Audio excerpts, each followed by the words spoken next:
Hello friends, welcome to my channel Rahul blogs. কলকাতার যেমন দুর্গাপুজো বিখ্যাত, তেমনই কালী পুজো বিখ্যাত হলো বারাসাতে। আজকে চলে এসেছি বারাসাতের বিখ্যাত কালী পুজো মণ্ডপ দর্শন করাতে। বারাসাতে কালী পূজা মণ্ডপ ইতিমধ্যেই উদ্বোধন হয়ে গেছে, সেই সব পুজোগুলো আপনাদের দর্শন করাবো। আর কোন কোন পুজো মণ্ডপ উদ্বোধন হতে বাকি রয়েছে সেটিও আপনাদের আজকে দেখাবো। প্রথমেই চলে এসেছি বারাসাত স্টেশন থেকে 1 নম্বর প্ল্যাটফর্ম থেকে বেরিয়ে একদম কাছেই মাত্র 5 মিনিটের হাঁটা পথ রয়েছে পাইনিয়ার অ্যাথলেটিক ক্লাব। এই বছরে এই কালী পুজো মণ্ডপের থিম মহীশূর প্যালেস। মণ্ডপের কাজ অনেকটাই এগিয়ে গেছে, আর কিছুটা মাত্র বাকি আছে। মণ্ডপের ভেতরে একদম কমপ্লিট হয়ে গেছে। তোমাদের প্রথমে দেখালাম বাইরে কিছু লাইটিংয়ের কাজ বাকি আছে। মণ্ডপের ভেতরটা একদম পুরো কমপ্লিট হয়ে গেছে। এখন মণ্ডপের ভেতরে প্রবেশ করছি, তোমাদের দর্শন করাচ্ছি পাইনিয়ার অ্যাথলেটিক ক্লাবের শ্যামা পুজো মণ্ডপ। এই বছরের এই পুজো মণ্ডপের থিম মহীশূর প্যালেস। মণ্ডপে ঢোকার প্রথমেই তোমরা দেখতে পাবে এখানে হাতির মুখ রয়েছে। মণ্ডপের চারিদিকটা একদম রাজপ্রাসাদের আকারে তৈরি করা হয়েছে। চারিদিকে বড় বড় ঝাড়বাতি। মণ্ডপের দুধারের দেয়ালে খুব সুন্দর সুন্দর করে সূক্ষ্ম সূক্ষ্ম কারুকার্য করা হয়েছে। ছোট ছোট খুব সুন্দর ডিজাইন করা হয়েছে, খুব ভালো লাগছে। আগের বছর কালী পুজোর দিন এসেছিলাম, এই মণ্ডপটি দর্শন করতে প্রায় 2.5 ঘন্টা মতো সময় লেগেছে। যেহেতু একদম স্টেশনের কাছেই, তাই প্রতিটা দর্শনার্থী প্রথমে এই পুজো প্যান্ডেলটাই দেখেন। তাই প্রচণ্ড ভিড় হয়, প্রচুর লাইন পড়ে এই পুকুর ধার থেকে। পুকুরের ধারেই রয়েছে এই পূজা মণ্ডপ।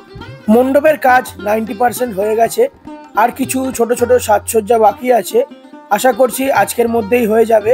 তার মানে আজকে শনিবার, কাল থেকে তোমরা পুরো মণ্ডপ দর্শন করতে পারবে। রবিবার থেকেই এই দুর্গাপুজো মণ্ডপ সকলের জন্য খুলে যাবে, সবাই দর্শন করতে পারবেন। খুবই সুন্দর করা হয়েছে মণ্ডপটি, খুব ভালো লাগছে। তোমরাও আসবে, এসে দর্শন করো এই পূজা মণ্ডপ। মণ্ডপের ভেতরেও যেখানে মাতৃ প্রতিমা রয়েছে, সেখানেও খুব সুন্দর সুন্দর করে সূক্ষ্ম সূক্ষ্ম কারুকার্য করা হয়েছে। চারিদিকে রাজপ্রাসাদের ডিজাইন করা হয়েছে। মণ্ডপের চারিদিকে হাতির মুখ দেখতে পাওয়া যাচ্ছে, খুব সূক্ষ্ম সূক্ষ্ম কারুকার্য করা হয়েছে।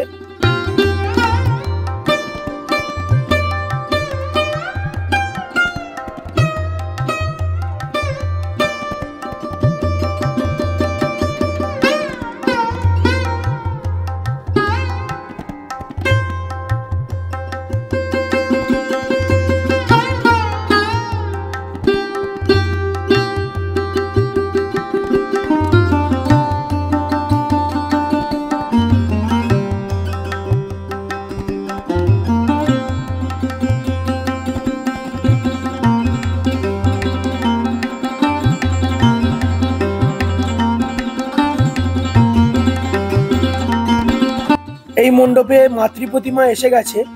এইখানে কৃষ্ণনগরের মাতৃ প্রতিমা আপনারা দর্শন করছেন। খুব সুন্দর একটি মাতৃ প্রতিমা, মনে হচ্ছে একদম ছবি হাতে আঁকা।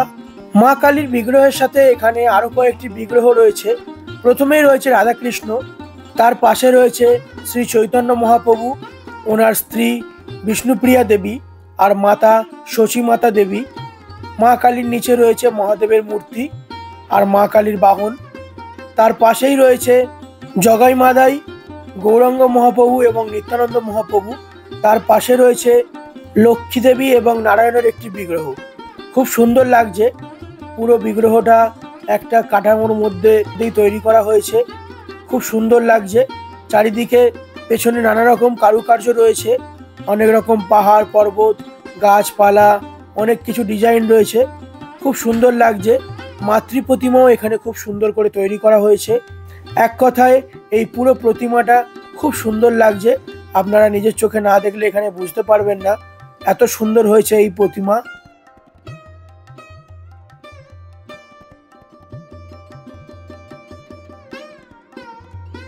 মণ্ডপের পাশে একটি বিরাট বড় মেলা বসেছে, কাল থেকে সবকিছু দোকানপাট বসে যাবে। এখন চলে এসেছি পাড়ারই মধ্যে একটি মাঠের পুজো। এই পুজো খুব সুন্দর করে তৈরি হয়েছে, একটি বিরাট বড় মাঠের মধ্যে হয়েছে। পাইনিয়ার অ্যাথলেটিক ক্লাব থেকে একটু বেরিয়েই পাশেই এই পুজো মণ্ডপ রয়েছে। খুব সুন্দর একটি পুজো মণ্ডপ তৈরি করা হয়েছে। সামনে একটি বিরাট বড় শিবের মূর্তি আপনাদের দেখতে পেলেন। তারপরে রয়েছে এখানে পুরো প্যান্ডেল জুড়ে কাঠের পুতুল দিয়ে খুব সুন্দর করে মণ্ডপটি নির্মাণ করা হয়েছে। আজকেই উদ্বোধন এই পূজা মণ্ডপের। দুধারে বড় বড় কাঠের পুতুল দেখতে পাওয়া যাচ্ছে, খুব সুন্দর লাগছে মণ্ডপটি।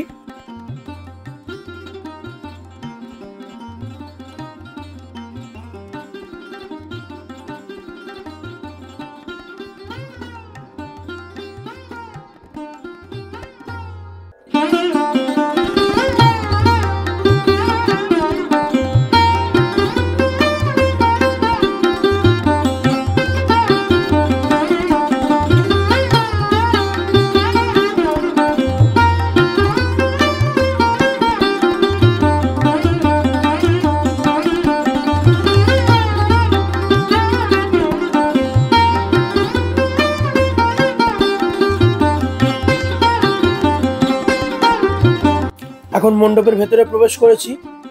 মণ্ডপের ভেতরেও অসাধারণ কারুকার্য, খুব সুন্দর সুন্দর হাতের কাজ করা হয়েছে। এখানে নানা রকম কাঠের পুতুল দিয়ে খুব সুন্দর মণ্ডপ নির্মাণ করা হয়েছে। লাইটেরও অসাধারণ কারুকার্য করা হয়েছে। এখানে প্রতিমা আপনারা দর্শন করছেন। এই মণ্ডপে প্রতিমাও এসে গেছে। খুব সুন্দর একটি মাতৃ প্রতিমা আপনারা দর্শন করছেন, খুব ভালো লাগছে।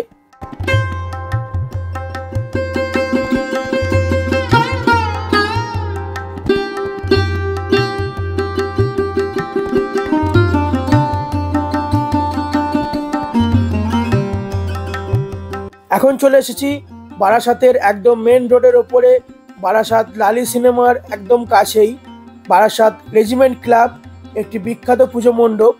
এই বছরে এই পুজো মণ্ডপের থিম তিরুপতি বালাজি মন্দির। এই মণ্ডপটিও আজকে শনিবার, এখনো উদ্বোধন হয়নি, আর কিছু মাত্র কাজ বাকি আছে। আপনারা দেখতে পাচ্ছেন মণ্ডপ একদম পুরো তৈরি হয়ে গেছে। আশা করছি কালকে রবিবার, কালকে এই পুজো মণ্ডপ আপনারা দর্শন করতে পারবেন। বাইরে থেকেই আপনাদের মাতৃ প্রতিমা দর্শন করাচ্ছি, কারণ ভেতরে কাজ চলছে। ওনাদেরকে রিকোয়েস্ট করেছি যদি ভেতরে ঢোকা যায় তাহলে ভেতরে থেকে দর্শন করাতে পারবো আপনাদের এই পুজো মণ্ডপের ভেতরের অংশটা। এখানে মাতৃ প্রতিমাও এসে গেছে, আপনারা দেখতে পাচ্ছেন। আপাতত বাইরে থেকেই দর্শন করাচ্ছি, যদি ভেতরে ঢুকতে পারি তাহলে ভেতর থেকেও দর্শন করাবো। এখন ওনাদের রিকোয়েস্ট করে ভেতরের অংশটায় প্রবেশ করেছি। ভেতরের অংশও খুব সুন্দর করে কারুকার্য করা হয়েছে, আপনারা দেখতে পাচ্ছেন। একদম তিরুপতি মন্দিরের আদলে মণ্ডপের ভেতরের অংশটা তৈরি করা হচ্ছে। মণ্ডপের দেয়ালে নানা রকম কারুকার্য রয়েছে, খুব সুন্দর সূক্ষ্ম সূক্ষ্ম করে কারুকার্য দেখতে পাওয়া যাচ্ছে। শিল্পীর অসাধারণ হাতের কাজ মণ্ডপের চারিদিকে ফুটে উঠছে।